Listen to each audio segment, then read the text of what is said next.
So hello friends, आज की इस वीडियो में हम एक नया प्रॉब्लम सॉल्व करने जा रहे हैं। ठीक है, जो प्रॉब्लम हमारे लिंक्ड लिस्ट डेटा स्ट्रक्चर पे ही है। ठीक है, तो प्रॉब्लम स्टेटमेंट क्या कहता है, सबसे पहले हम प्रॉब्लम स्टेटमेंट समझ लेते हैं। यहाँ पे हम क्या किए हैं, हम सिंपली लिंक्ड लिस्ट को डिफाइन किए हैं यहाँ पे स्ट्रक्चर के हेल्प से। उसके बाद उसमें इंसर्शन कर दिए लिंक्ड लिस्ट में, उसको ट्रैवर्स किए हैं, दैट्स इट। तो ये हमारा बेसिक था। इस चैनल पे इसका कैसे इंसर्शन होता है, कैसे डिलीशन होता है, हर एक फंक्शनैलिटी हम कोड करके उसको एक्सप्लेन किए हुए हैं। अगर आपको उसको रेफ़र करना है तो आप इस चैनल को विजिट कर सकते हैं। ठीक है, प्लेलिस्ट एक्सेस कर सकते हैं डेटा स्ट्रक्चर वाला। ठीक है, अभी हमारा प्रॉब्लम क्या कह रहा है कि हमको किस चीज़ को सॉल्व करना है, पहले वो देखते हैं। तो हमको एक लिंक लिस्ट गिवन है। ठीक है, सिंगली लिंक लिस्ट है। हमको उसमें करना क्या है, हमको डिलीट करना है an node after M node. ठीक है, मतलब कुछ नोड के बाद कुछ n का वैल्यू होगा, और जो n का जितना वैल्यू होगा ना, जो भी वैल्यू होगा, उस वैल्यू के अकॉर्डिंग हम उस सारे नोड को डिलीट करेंगे। ठीक है, यही ये कह रहा है, given a link list and two integer m and n, traverse the link list such that you retain m node, then delete next n node, continue the same till end of the link list. तो हमको एक process बार बार continue करना है। तो मान लीजिए हमको test case क्या गिवन है, ये इनपुट गिवन है हमें, m का वैल्यू 2, n का वैल्यू 2, और ये हमारे रिजल्टेंट लिंक लिस्ट है। ठीक है, इसमें 8 नोड है।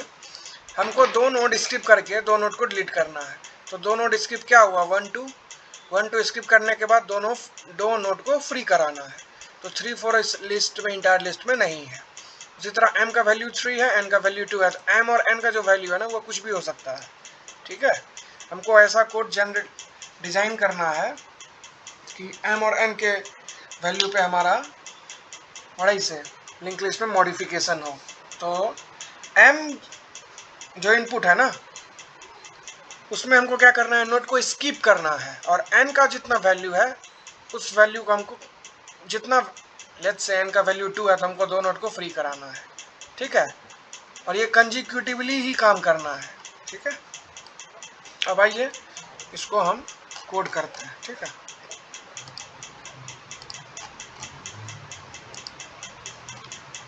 तो ट्रैवर्स करने के बाद हम इस फंक्शन को कॉल कर लेते हैं। ठीक है, delete n after traverse skipping n। ठीक है, इसमें हम क्या पास कर देंगे भाई, हम इसमें स्टार्ट पॉइंटर पहले नोड का एड्रेस पास कर देंगे। ठीक है, और ये काम कंप्लीट हो जाने के बाद हम क्या करेंगे, सिंपली मेन फंक्शन में ट्रैवर्स फंक्शन को कॉल करके प्रिंट करा देंगे।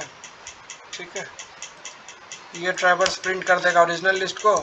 उसके बाद हमको एक \n कैरेक्टर के हेल्प से न्यू लाइन में हमको रिजल्टेंट लिस्ट को प्रिंट कराना। आइए अब इस फंक्शन को करते हैं डिफाइन। तो इस फंक्शन का रिटर्न टाइप क्या होगा, वाइड होगा। ये फंक्शन कुछ भी रिटर्न नहीं करेगा। ठीक है ना, ये इसमें कौन सा आर्ग्यूमेंट हम पास कर रहे हैं, एक ही आर्ग्यूमेंट पास कर रहे हैं जो कि पहले नोड का एड्रेस है। तो उसको हम एक पॉइंटर वेरिएबल में कर लेते हैं स्टोर। एड्रेस हम कभी भी पॉइंटर वेरिएबल में ही करते हैं स्टोर। ठीक है, स्टार्ट। अब हम क्या करते हैं, हम m और n का भी वैल्यू पास करेंगे। ठीक है, तो लेट्स से m का वैल्यू 2 है, n का वैल्यू 1 है। 2 नोड के बाद भाई 2 नोड स्किप करो, 1 नोड को फ्री कर दो। ठीक, इसको हम क्या करेंगे, 2 वेरिएबल में स्टोर करते हैं, इंट m और इंट n नाम के वेरिएबल में। अब हम अपना कोड लिखेंगे। तो हमको सबसे पहले क्या करना है, हमको एक लूप चलाना है, जो कि इंटायर हमको एक ही प्रोसेस है ना, एक ही प्रोसीजर है जिसको बार बार रिपीट करना है। कब तक रिपीट करना है, जब तक लिंक लिस्ट हमारा नल नहीं हो जाए। मतलब एक भी नोड, जब तक नोड है ना तब तक ये काम करो, और जैसे ही नोड कंप्लीट हो गया, अब है ही नहीं, सिंपली इस व्हाट से जब तक हमारा लिंक लिस्ट है ना तभी तक हमको ये काम करना है। जैसे ये लिंक लिस्ट ट्रैवर्स होके कंप्लीट हो गया, हमारा फंक्शनैलिटी का काम कंप्लीट है।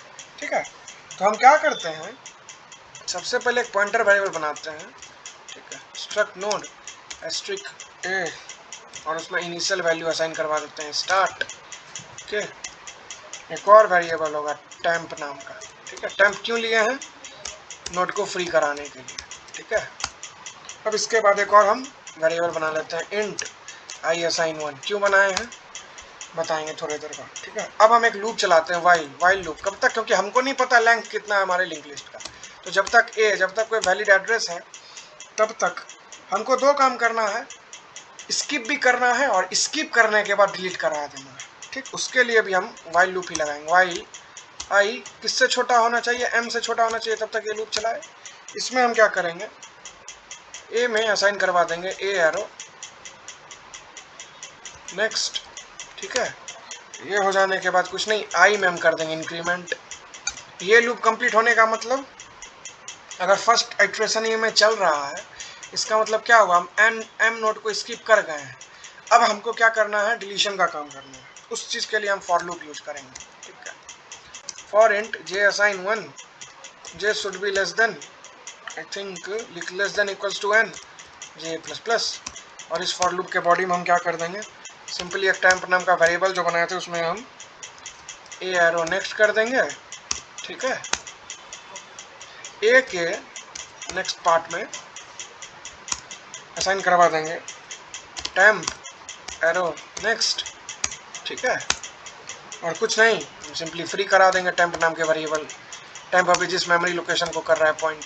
ये लूप चल जाने के बाद हम क्या कर देंगे, सिंपली आई में फिर से आई का इनिशियल वैल्यू असाइन करवा देंगे 0, क्योंकि ये लूप जो है ना, ये वाइल लूप, ये हमको चलाने के लिए आई में चेंजेस करना पड़ेगा, ठीक है। यहाँ पे आई क्या हो गया, आई बढ़ते बढ़ते एम वैल्यू के इक्वल हो गया, लेकिन हमको फिर से वही काम करना है, इसीलिए हम आई को 0 से असाइन करवा दी, इनिशियलाइज करवा दिए यहाँ पे, ठीक।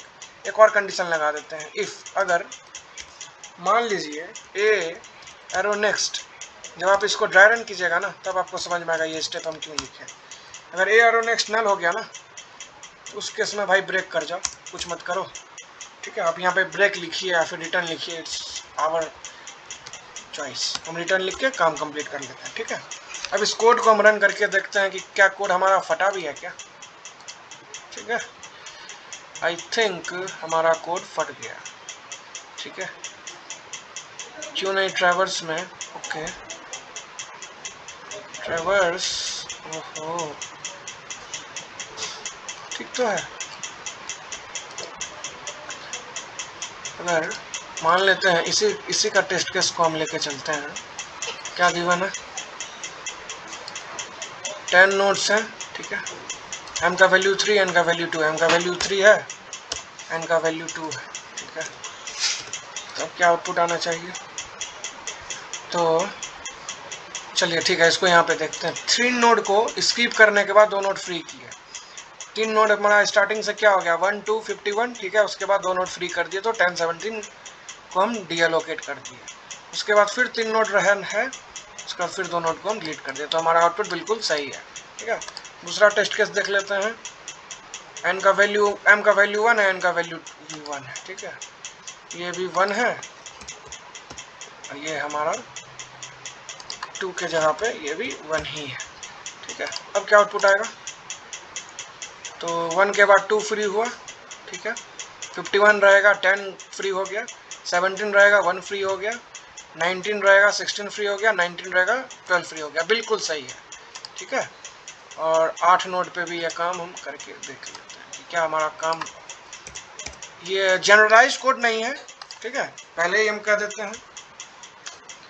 अगर आप इसको किसी भी प्लेटफॉर्म पे रन करोगे ना, तो आपका 50% टेस्ट केस ही पास करेगा, 50% टेस्ट केस पास नहीं करेगा, ठीक है। इसके अगले वीडियो में हम बताएंगे ऐसा क्यों हो रहा है, ठीक है।